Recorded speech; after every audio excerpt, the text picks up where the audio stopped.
Après la course à l'espace, voici maintenant la course à l'intelligence artificielle. Rappelez-vous, la semaine dernière, Donald Trump annonçait un méga projet de 500 milliards de dollars pour propulser en quelque sorte les États-Unis dans le peloton de tête, dis-je.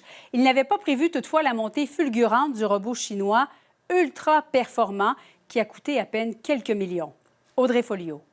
The release of DeepSeek AI from a Chinese company should be a wake-up call for our industries. L'arrivée de DeepSeek a eu l'effet d'une bombe dans le monde de l'intelligence artificielle. L'application chinoise est une version plus efficace de ChatGPT, conçue pour une fraction du prix et avec bien moins de puces NVIDIA. Eux disent être capables d'avoir des résultats similaires avec un trentième en fait des ressources. Là. DeepSeek est devenu lundi l'application gratuite la plus téléchargée sur l'Apple Store.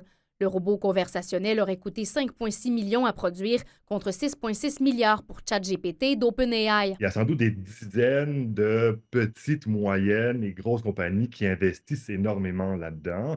Et donc, de ce point de vue-là, c'est pas si surprenant, on va dire, que de temps en temps, il y en ait une qui trouve un bon filon d'or. Ce nouveau joueur pourrait bousculer les ambitions de Donald Trump face à l'intelligence artificielle. Le président présentait la semaine dernière son titanesque projet Stargate, qui prévoit la construction de centres de données où entraîner des modèles d'IA. La porte-parole de la Maison-Blanche a défendu les investissements prévus de 500 milliards sur 4 ans en point de presse mardi. The last administration sat on their hands and allowed China to rapidly develop this AI program.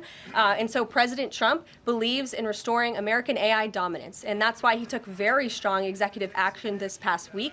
Est-ce aussi étonnant de voir surgir ce joueur chinois?